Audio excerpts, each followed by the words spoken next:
This course comprises a book entitled Persian Language Teaching. In Persian, آموزش زبان فارسی. بخش 3. فعل منفی. رفتم، رفتم، میروم، میروم، رو، رو، روید، روید، نرفتم، نرفتم، نمیروم، نمیروم، نرو، نرو، نروید. نروید. تمرین 62. بشنوید و تکرار کنید. پریروز علی آمد ولی شما نیامدید. پریروز علی آمد ولی شما نیامدید. چرا امروز به مدرسه نرفتی؟ چرا امروز به مدرسه نرفتی؟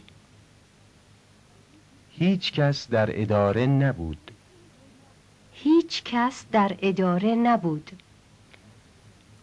هیچ چیز نخوردم. هیچ چیز نخوردم.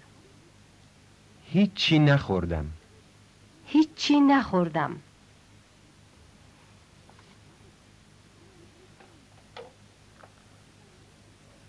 آنها دیروز به بازار رفتند ولی هیچ چیز نخریدند.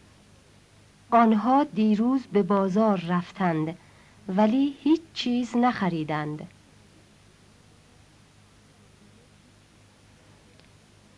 هیچ پول دارید؟ هیچ پول دارید؟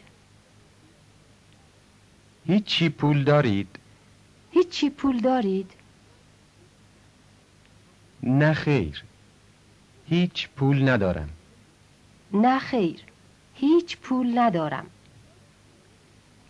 هیچ کس را دیدید؟ هیچ کس را دیدید؟ نه خیر. هیچ کس را ندیدم. نه خیر. هیچ کس را ندیدم.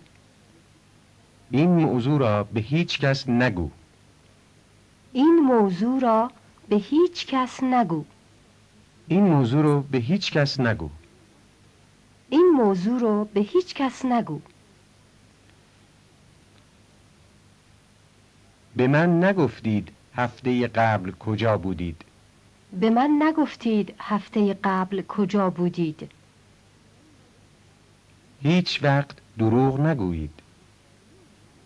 هیچ وقت دروغ نگویید. چرا غذایت را نمیخوری؟ چرا غذایت را نمیخوری؟ مجید کتابهایش را به کسی نمیدهد. مجید کتابهایش را به کسی نمیدهد. مجید کتاباشو به کسی نمیده.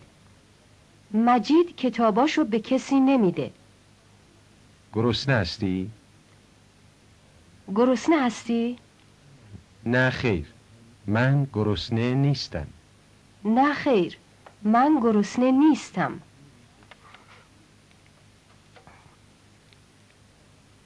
تو هیچ وقت در خانه نیستی. تو هیچ وقت در خانه نیستی.